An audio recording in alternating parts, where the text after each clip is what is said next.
अब मार्केट नहीं उठेगी, मार्केट ने तबाह बर्बाद हो गया, बैरिया टाउन ख़त्म हो गया, बैरिया टाउन में अब कुछ नहीं रहा, बैरिया टाउन के अंदर किसी भी तरह का स्पार्क नहीं रहा, बैरिया टाउन हर तरीके से ख़त्म हो गया।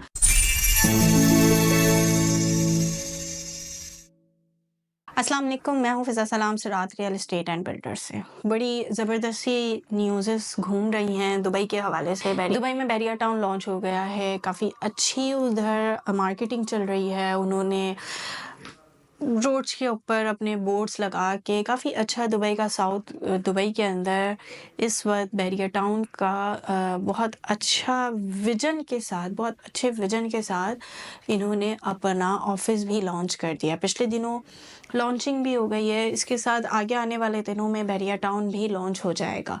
अब बात दरअसल ये है कि हम इस वक्त बैठे हुए हैं बैरिया टाउन कराची के अंदर। क्या आपको ये बात लगती है कि बैरिया टाउन कराची दुबई के साथ साथ इनहेंस होगा, या दुबई की वजह से बैरिया टाउन कराची की मार्केट तबाह और बर्बाद हो जाएगी? पिछले कई दिनों से ये बात हम अक्टूबर में, नवंबर में, या पिछले 2002 सालों से हम ये बात अपने क्लाइंट को मैं करती आ रही हूँ, आप लोगों को ये बात बोलती आ रही हूँ कि आप प्लीज़, ये टाइम है इन्वेस्टमेंट का, आप इस टाइम पे बाय करें।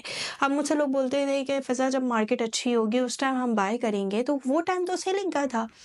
मैं जो चीज़ आज से 2 साल, 1.5 साल पहले देख रही थी, 25 लाख रुपए की, 20 लाख रुपए की, 15 लाख रुपए की भी प्लॉट आया। 25 ए के अंदर मैंने प्लॉट 15 लाख रुपए के अमाउंट पे आ गए थे। इस पर न्यू डील मिल रही है प्रिसन 32 के अंदर 13 लाख रुपए में, 14 लाख रुपए में, 12 लाख रुपए में आपको प्लॉट मिल रहे हैं क्लोज पीस, 250 गज के क्लोज पीस न्यू डील के मिल रहे हैं, जिनका कोई अभी डेवलपमेंट नहीं हुई है वहाँ पे। लेकिन उस रेट के अंदर आपको 125 गज का डेवलप हुआ हुआ प्लॉट मिल रहा था, क्योंकि मार्केट तो ख़त्म हो गई थी, बर्बाद हो गई थी।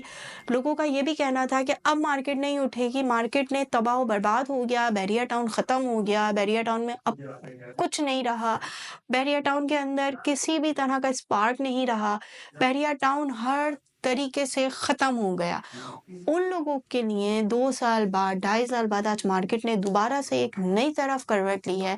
मार्केट में बहुत ज़्यादा बायर होने की वजह से बैरिया टाउन के हेड ऑफिस चक्कर लग रहे हैं मेरे। मैं तो खुद हैरान हूँ जिस तरह का वहाँ पे रश देखने को मिल रहा है, जिस तरह से मार्केट बूम हो रही है। जहाँ वे बैरिया टाउन कराची के हेड ऑफिस में रश है, इसका मतलब है ट्रांसफर्स हो रही है, सिर्फ टोकन पे चीज़ें नहीं उठी हैं। बड़ी अच्छी तरह से मार्केट ने बूम मारा है।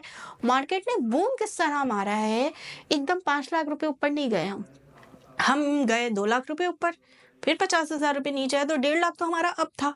फिर हम दूसरी तरफ से 50,000 रुपए अप पे आए, या लाख रुपए अप पे आए, फिर 50,000 रुपए डाउन हुआ, अब हमारा 2 लाख रुपए हो गया। इस तरह से बड़ी फ्रिक्वेंटली तरीके से मार्केट, एंड यूजर के हिसाब से मार्केट बड़ी अच्छी तरह बूम कर रही है, ग्लो कर रही है, स्पार्क आ रहा है मार्केट के अंदर। अब बात दरअसल वही है, आप लोग मुझे बोल रहे हैं कि चलो बाइंग करते हैं या चीज़ों को खरीदते हैं, तो बाइंग का वक्त तो वो था अगर आपने अपनी चीज़ को एक जगह से लेके, मिसाल के तौर में हम बात करते हैं फेज़ 2 की। फेज़ 2 मैं कहती हूँ अली ब्लॉक के बाद वाले प्रीसेंट्स को, अली फ्लावर के बाद वाले प्रीसेंट्स को ना, अली फ्लावर से पहले सारा फेज़ 1 लगता है। फेज़ 2 से उठ के आपने फेज़ 1 में आना है, तो आप मुझे एक बात बताएं कि अगर इस वक्त फेज़ 2 में एक प्लॉट की कीमत 50 लाख रुपए है और फेज़ 1 में आपको कीमत में 80 लाख रुपए में मिल रहा है प्लॉट, तो 30 लाख रुपए के डिफरेंस पे आप खड़े हुए।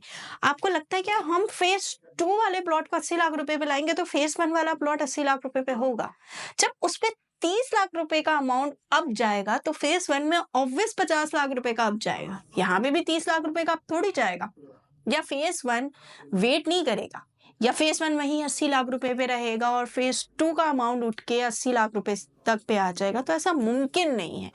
बहुत सारे क्लाइंट्स हैं, बहुत सारे लोग हैं, बहुत सारे मेरे भाई हैं, बहुत सारी बहनें हैं जो ये बात बोलती हैं कि फ़िज़ा हमने बहुत महँगी बाइंग की, हम लॉस में चले गए। देखिए, लॉस में सिर्फ़ आप नहीं गए, आपका प्लॉट खराब नहीं था, आपकी चीज़ खराब नहीं थी, ओवरऑल मार्केट में कॉर्नर प्लॉट्स तक लॉस में गए थे। 1000 गज़ मैं इस वक़्त क्लाइंट के साथ जब वर्किंग हुई थी पिछले 1.5-2 महीने पहले, उस वक़्त के रेट में और आज के 17 के रेट में ज़मीन आसमान का फ़र्क आ गया है। 17 का रेट इस वक़्त 4.25 करोड़ रुपए को छू चुका है, 1000 गज़ का प्लॉट। लेकिन यही प्लॉट आपको पिछले दिनों 2.5 में मिल रहे थे, 2.20, 2.25 में मिल रहे थे, 2.30 में मिल रहे थे। लेकिन इस बार 4 से कम में कोई इन्वेंट्री नहीं आ रही है, 4 से कम में कोई सेलर सेल करने को तैयार ही नहीं है। क्योंकि जब वैल्यू बढ़ती है तो इन प्लॉट्स की एक्स्ट्रा बढ़ती है, क्योंकि इनमें चार्म होता है, इनमें स्पार्क होता है, इनका बायर बड़ा लिमिटेड होता है। इस वक्त बायर हर कोई, आप इस वक्त कराची में कौन से एरिया के नाम लो जहाँ पे आप लेने जाएंगे, बड़े पोश एरियाज हैं, वहां पे आप करोड़ों रुपए की प्रॉपर्टी लेते हैं, लेकिन आते हुए सड़क पे ऊपर आते हैं तो वही हमें खड्डे मिलते हैं, वही हमें पानी की प्रॉब्लम्स फेस करनी है, गैस चली जानी है। तो 10 मसले मसाइल वहाँ पे मौजूद हैं। एटलीस्ट बैरिया में आप इतने कम अमाउंट में ले रहे हैं, 2000 गज का प्लॉट इस वक्त आप 5 करोड़ रुपए में भी हासिल कर सकते हैं बैरिया टाउन के अंदर, जहाँ पे आपको हर तरह की फैसिलिटी मिल रही है। आप बहुत बेहतर तरीके से फैसिलिटेट हो रहे हैं लग्जरी लाइफ स्टाइल के साथ, एक बहुत स्पार्क एरिया में रह रहे हैं जहाँ पे आपको एक लग्जरी लाइफ स्टाइल, ज्वेलरी आपको बहुत अच्छी मिल रही हैं, और आपको साथ जो लोग उस जगह पे प्रीशन 3 के अंदर रिहाइश पजीर होंगे इन फ्यूचर, तो उनकी ट्रजेक्टरी भी डिफरेंट होगी ना। वो उन्हीं पोश एरियाज से उठ के आएंगे। वजह तो सिर्फ एक दूरी की थी जो लियारी एक्सप्रेस के साथ साथ मलीरवे भी ख़त्म कर देगा। पहले हम लियारी एक्सप्रेस यूज़ करते थे ट्रैफिक से दूर भागने के लिए, अब तो मलीर एक्सप्रेस पे आपकी दूरी का भी मसला ख़त्म हो गया है। तो इस वक्त बैरिया टाउन के वो लास्ट मौके रह गए हैं जहाँ पे आप या तो 125 गज के बायर हैं तो भी आपके लिए अच्छा है, या इन्वेस्टमेंट करना चाह रहे हैं सर, अगर बायर आता है आपके पास, अगर किसी भी प्रीसेंट की रेट उठता है तो आप इस वक्त पूरे बहरिया में कहीं पे भी लेते हैं तो आपका भी तो रेट उठता है।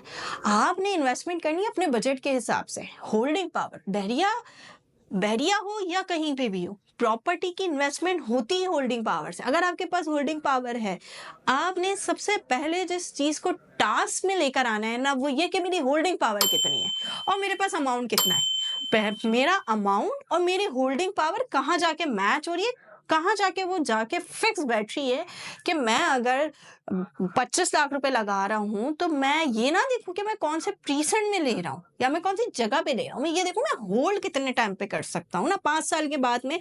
आज अगर इसकी वैल्यू 26 है, इतनी थी, आगे जाके कैलकुलेशन करनी है, तो थोड़ी सी कैलकुलेशन के साथ अगर हम चलेंगे तो हमारी होल्डिंग टाइम और हमारे पास जो अमाउंट है उसको आपस में मल्टीप्लाई करना है। जब आप होल्डिंग टाइम को और आपके पास जो अमाउंट है उसको इन्वेस्ट करने वाले को आप मल्टीप्लाई करते हैं ना, तो आपका रिजल्ट बहुत अच्छा आएगा।